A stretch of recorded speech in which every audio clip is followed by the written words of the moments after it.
La nouvelle reine du sprint, c'est elle, Chloé Alexandrine.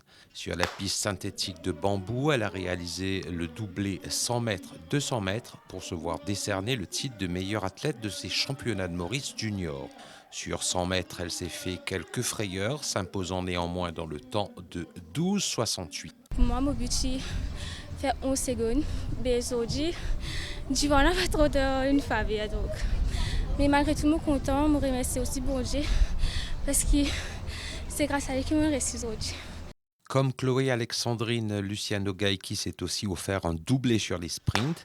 Après avoir dompté l'opposition sur 100 mètres en 11,22, le représentant de Black River Star a remis ça sur le demi-tour en 22,59. Mais les courses, c'est super. Après une blessure, toujours une rester revenir en force. Je me sens déchiré, moi. Mais mon reste de blessure pendant un an, je ne vais pas galoper. Mais après une bande, je me dis que moi, je vais reprendre mon sport parce que je suis content. Je ne vais pas abandonner mon rêve. Mon reste, après ce cas aujourd'hui, mon reste galoper aujourd'hui. Autre moment attendu de la journée, les 400 mètres, et ce sont les athlètes entraînés par Éric Milazar qui se sont distingués. Surprise chez les garçons, où c'est le troisième larron, Yodi Augustin, couloir 2, qui est venu mettre tout le monde d'accord en 49,76. Au début, j'ai un peu stressé à cause c'est assez fort, mais moi j'ai mal à l'aime pour faire le livre. Voilà, c'est là. Chez les filles, la victoire est revenue à Marine Chongsi qui a surpris ses adversaires en partant sur des bases élevées. Un pari qui s'est avéré gagnant temps de la course, 1 minute et 45 centièmes. Vu le vent, j'avais en tête de partir vite dès le début et maintenir jusqu'à la fin. Arrivé 150 mètres, c'était très dur vu que j'avais déjà utilisé un peu de ma force au début. À noter que le titre de meilleur athlète chez les garçons a été décerné à Hensley Perrine qui a réussi le doublé saut en longueur, triple saut.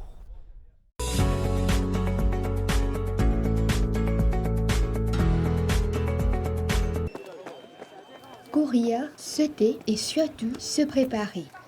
Au stade Maryse Justin a réduit, les athlètes mauriciens de moins de 16 ans peaufinent les derniers détails en vue d'un pentathlon qui se tiendra à l'île Sœur. L'entraînement se passe très bien. L'objectif pour moi, c'est faire des PB, personal best, dans high jump, long jump, toutes les épreuves. On essaie de s'améliorer tous les jours pour être au top quand on va à la Réunion. Et j'essaie au moins de ramener une médaille pour représenter mon pays. Ils sont 12 au total, 6 garçons et 6 filles sélectionnés pour représenter Maurice dans cet échange sportif. On est en train de faire les entraînements, on a fait les entraînements à Côte d'Or. On a travaillé tous les épreuves qu'on fait, donc les épreuves qu'on fait, ça va être 1000 mètres. On a fait un mental preparation. Je m'entraîne 3 fois par semaine avec mon coach. L'objectif c'est de gagner bien sûr. Même si on n'est pas à domicile, on sait qu'on a cet esprit d'équipe. Au-delà de la performance, cette rencontre vise à permettre aux jeunes de se mesurer à d'autres talents de la région et de progresser techniquement. Il y a 5 épreuves, par exemple il y a les haies, la hauteur, la longueur, le poids et le 1000 mètres. Donc à la fin de ces 5 épreuves-là, il y aura un classement par points. L'idée c'est ça, de construire une bonne base solide et à partir de ces compétitions, ces échanges-là, on va pouvoir découvrir des jeunes talents. La compétition débutera ce samedi 17 mai. Nos jeunes sélectionnés s'envoleront pour cette aventure ce vendredi.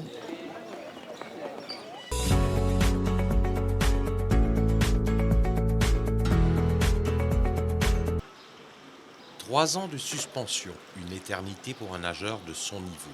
Pour Bradley Vincent, l'heure est venue de se jeter à nouveau dans le grand bain.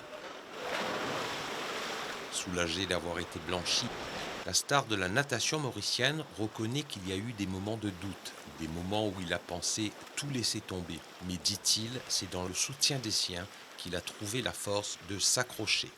3 ans, c'est long. Mais heureusement, j'ai une bonne famille autour de moi, j'ai une bonne équipe autour de moi. Ils n'ont jamais perdu confiance dans mes possibilités de reprendre la natation. Et donc, je remercie tout le monde qui était à côté de moi pendant ces 3 ans-là. Privé des derniers Jeux des îles et surtout des Jeux olympiques, Bradley Vincent est plus déterminé que jamais à retrouver les sommets de son sport. Ces 3 dernières années, le sociétaire du club aquatique de Maurice ne s'est jamais désuni, travaillant sans relâche pour entretenir sa forme. Sous la férule de Philippe Pascal, son entraîneur, et de Gulshan Choitua, son préparateur physique, Bradley Vincent a travaillé de façon consistante, méthodique et disciplinée ces derniers mois, ce qui lui permet de penser qu'il n'est pas très loin de sa forme idéale. Bon, par rapport à mon âge, je suis 33 ans, donc tout le monde croyait qu'il prenait plus de temps de revenir à mon meilleure forme. Je pense qu'où on est là actuellement, après 3 ans, c'est très très intéressant. Je pense qu'on a retrouvé du bon élan. Si les Jeux des îles étaient demain, vous auriez eu 3 médailles d'or. Ouais, je ne vais pas dire oui ou non, mais je sens que je suis dans cette forme-là, oui. Bradley Vincent n'a qu'un objectif en tête pour les prochaines semaines, décrocher les fameux minima qui lui ouvriront les portes des prochains championnats du monde de natation prévus à Singapour au mois de juillet.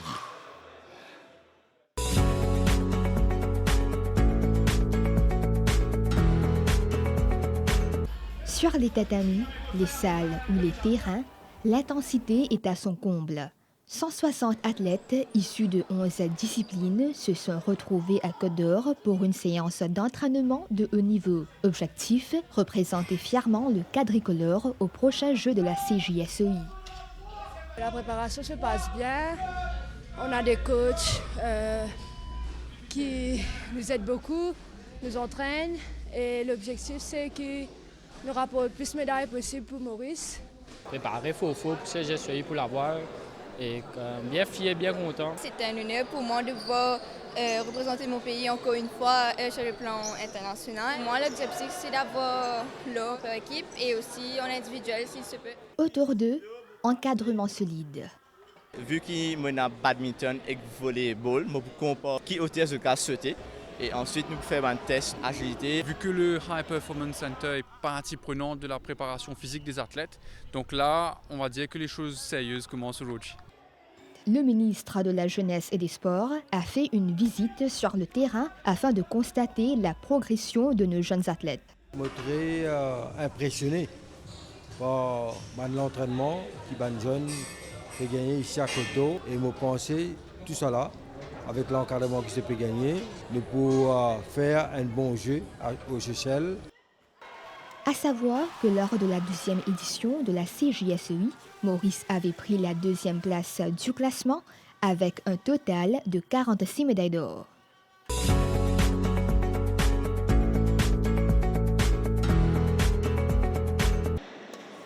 Raquette en main, les yeux concentrés, Pranav Bhagirathi affine ses gestes sur le court. Il est dans le groupe des 8 badistes sélectionnés pour représenter Maurice aux Jeux de la CJSEI. Pas première compétition internationale, mais premier CJSEI. Et que je suis fier qu'il me propose me quadricolore, l'homme et les deux, et que je arrête de me payer fier. L'objectif, c'est prendre une médaille, pas quitter non. Ces jeunes athlètes ne sont pas à leur premier défi. Ils se sont déjà illustrés sur la scène africaine. Certains, comme Pranav, ont récemment participé au tournoi international de badminton à La Réunion. Au Sénégal, l'année dernière, il y avait presque la même équipe et on avait gagné 5 médailles d'or au championnat d'Afrique. Alors, on va placer là-bas un peu plus haut, on va essayer de rafler tout au CJSEI, au Seychelles. Ajustement technique, intensification du rythme, la délégation badminton met toutes les chances de son côté. Les entraînements se passent bien, on s'entraîne tous très dur parce que la compétition approche. Du coup, on se donne tous au maximum pour pouvoir donner notre meilleure performance. L'intensité peut augmenter, peut aller là, peut bien plus dur. Parce que la compétition là, c'est très près en juillet. Maurice vous ramène tout médaille et qu'en individuel, mon objectif, c'est de gagner. Prochain arrêt, les Seychelles et la conquête d'un podium.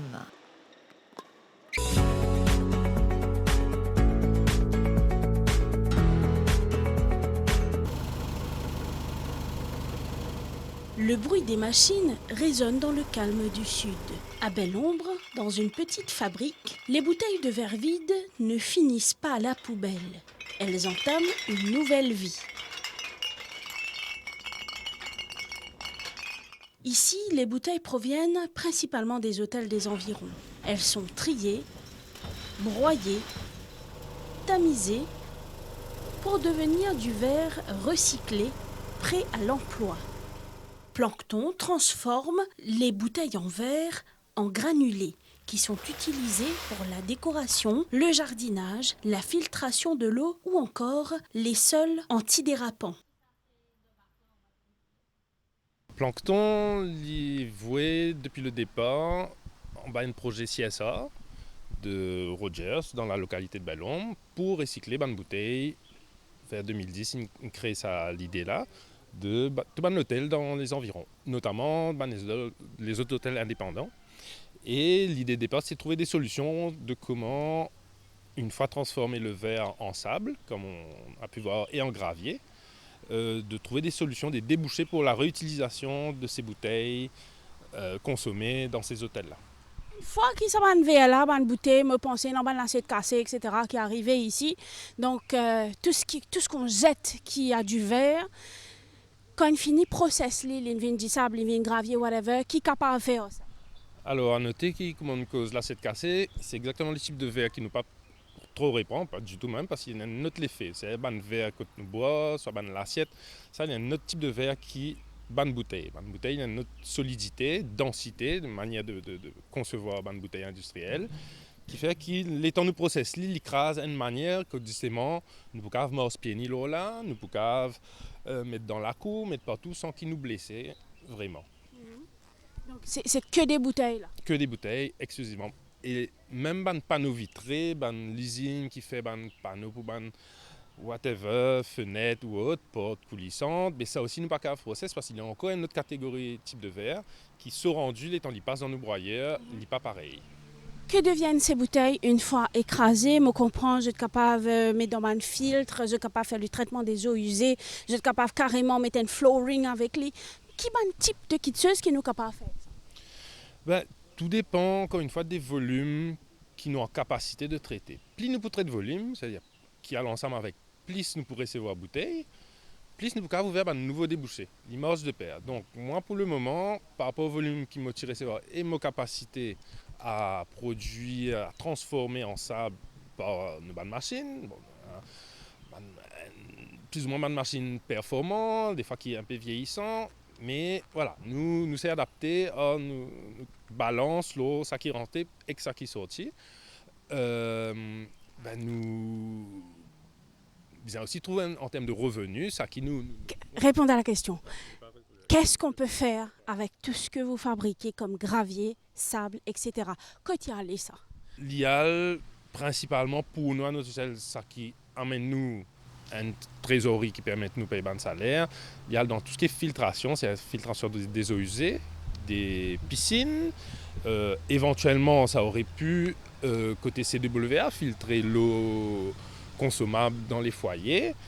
Mais la réalité du jour est que beaucoup pas service à gravier du sable local là, mais ils gagnent l'habitude, importent les autres types en autre matière que le verre, ça peut être en roche naturelle, etc., mais qui souvent viennent depuis l'extérieur. Cédric, est-ce qu'on ne pas comprend la logique? Qui fait nous importe quelque chose qui nous déjà fait à Maurice? Qui peut arriver? Alors, le problème là, il sans doute vient de tous les côtés, dont le nôtre, c'est que peut-être pas encore en mesure physique de process tout ça dans bouteille là à l'heure actuelle. Mais nous avons très bien fait ali à condition qu'ils nous réussissent coordonnent tous les différents acteurs, que ce soit secteur privé, secteur public, consommateurs particuliers, pour justement arriver à écouler ça localement en évitant toutes sortes de transports, export, voire importation surtout. Donc nous avons un soutien qui permet nous, dans nos productions, dans nos niveaux de production, être en mesure de transformer efficacement ça ban volume qui est encore une cas accepté. Il y a plusieurs problèmes là-dedans, c'est qu'il y a un problème de place pour stocker les bouteilles, mais pas nécessaire à partir du moment que nous gagnons un roulement efficace, que la production là allait aussitôt qu'il y rentrait. Donc c'est ça la balance à trouver. Et sinon, alors la logique veut qu'on gère nos déchets en verre ici. Chez vous à Plancton avec une bouteille et tout, qui vient de gravier, qui vient du sable, qui nous capable de servir. Mais non, du monde qui importe carrément, qui achète un produit recyclé, importé, qui est ce problème là-dedans? probablement ben, des autres qui nous pas en mesure de fournir la quantité qu'ils ont besoin, alors qu'ils nous sont très bien capables de faire lire. Si nous trouvons l'accord, on dit ben, ok, qui m'a besoin pour me répondre à l'appel, c'est allez, disons besoin d'un plus gros tamis. Un plus gros tamis, ça coûte dans les $5,000. Est-ce qu'il y a les moyens pour acheter ça, investir là-dedans? Pas forcément. Donc, trouver des solutions en mode économie circulaire, c'est-à-dire une entente, même si nous avons un concurrent, mais économie circulaire ne dit pas ça. C'est d'abord penser au collectif, c'est-à-dire à notre île déjà, à comment encourager le recyclage, et puis peut-être éloigner un petit peu sa mentalité. Il y a une approche dans le commerce, manière de faire commerce, sa mentalité que nous tous, nos concurrents, nous peut bien contrôler tel profit, toujours vers la croissance. Et il y a une logique qui est assez incompatible, c'est-à-dire le commerce libéral tel qu'il est très en inadéquation avec l'économie circulaire. Il y a littéralement une opposition parce que nous avons une habitude conservatrice et toujours comme ça, nous contrôle la ressource, nous contrôle le profit, nous contrôle tout et nous restons dans un circuit fermé. Nous devons penser ouvert nous, assis autour de même la table, qui est ban ONG, ban ministère, ban secteur privé qui vendent ça même produit-là, parce qu'au final, oui, ça qui nous fait ici, littéralement, l'y importer depuis dehors. Et ça, du coup, c'est un manque à gagner pour nous, qui justement pas permettent nous investir dans une machine qui coûte nous dans les $5,000. Donc, nous pétons en rond là, nous-mêmes et nous affaiblir nous-mêmes, alors est-ce qu'il est viable qui envoie un bateau, brille pas combien de mazout, envoyer ça de l'autre côté du pays, ils nous laisser. Et plus triste là-dedans, c'est importe même produit qui nous fait localement. Donc, pas de sens, pas aucune concertation, ni aucune logique derrière ça, effectivement. Pour l'environnement, est-ce que c'est bon d'importer des produits recyclés? Je pense pas. C'est évident que il faut favoriser le localisme, le régional, c'est-à-dire les inter-îles autour, pas plus loin que ça, parce que ça va un bateau qui traverse les océans, mais ils n'ont pas des moins polluants. Voilà, et si nous pouvons faire un travail écologique, nous pas grave derrière, mais casse ça travail écologique qui nous prend tout ça les temps là pour préparer. Si nous réenvoyons ça à l'autre côté du monde, c'est toute une approche qu'il faut, un mindset qui vient évoluer parce qu'il nous donne l'autre l'époque. Quand on revient à Plankton Cooperative Society, donc je recycler, qui s'en lance de ban client pour l'instant? Alors pour l'instant, autant dire que ça se réduit dans les doigts d'une main. Parce que justement, une fois qu'au tout début, comme on promote, on spécialise nous-mêmes dans sa côté filtration de toutes sortes, produit-là est connu localement, mais malheureusement, les autres ils trouvent ça commence à marcher, mais ils ont fini par importer pareil. On reçoit beaucoup de visiteurs de troisième âge qui aiment venir pique-niquer dans les environs, pour le cadre que c'est, et sont contents de faire une visite aussi éducative ou qu'on découvre de nouvelles affaires. Et nous, souvent, nous, ça mapping-là, et aussi beaucoup d'écoles. Donc, eux, ils ne vont pas acheter, mais on fait payer une petite entrée. Mais disons, pour nos clients, souvent, les particuliers, ils achètent ça pour leur pot de fleurs. Et on reçoit beaucoup de visiteurs. Donc, pour l'engagement ou la conscientisation, nous aussi, faire partie de ça rôle-là. Mais, voilà, c'est plutôt pisciniste ou qui transforme, qui fait un système de filtration, qui est pour un système des eaux usées, qui est pour justement filtration du bassin poisson ou filtration piscine. Et là, énormément c'est qui me comprend bien, je te vivrai du sable qui a mis des millions d'années à se former, je te mets ça dans un filtre à piscine. Alors qu'il y a cette alternative-là, peut-être vous pourriez parler de ça, parce qu'on parle quand même d'écologie, on parle de recyclage, on parle de ne pas deplete ce qui a mis 1 million d'années pour se former. Exactement. Mais puisqu'on parle en termes d'années, on a un produit qui dure 2 fois plus de temps que le sable naturel. Ça peut être des carrières, des roches cassées, qu'on met par exemple dans ces mêmes filtres, ça dure 2 fois moins longtemps. Et encore une fois, c'est par rapport au côté commerce. Nous avons un système, un modèle économique qui souvent encourage, nous appelle ça un peu compliqué, obsolescence programmée. C'est-à-dire pour programme l'usure des nouveaux produits pour que les clients là reviennent toujours plus vite pour les racheter. On dit dans sa mentalité générale là, il n'est pas intéressant qu'un client pour n'importe qui produit revienne trop longtemps après, parce qu'il vient faire tourner sa boîte, son rendement, son profit, sa croissance. Qui fait, alors qu'il y a une alternative, donc utiliser le vrai sable.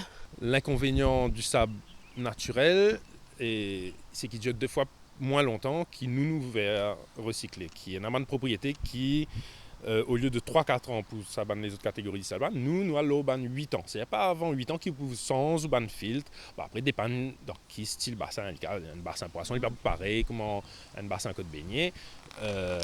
Mais nous avons ça l'avantage sur la durée qui pas forcément avantage revendeur peut-être parce que les clients là attendent trop longtemps avant les revenir pour sans dans la matière, alors que nous jouons la cote écologique sur toute la ligne sur la durée de vie qui encore une fois un peu en contradiction avec la manière de faire le commerce et de ramener de l'argent pour l'entreprise. L'an dernier, Plancton a ainsi recyclé plus de 60 tonnes de verre, autant de déchets en moins dans le centre d'enfouissement. Mais malgré son impact positif, la coopérative peine à trouver sa place. Une filière locale existe, efficace et respectueuse de l'environnement.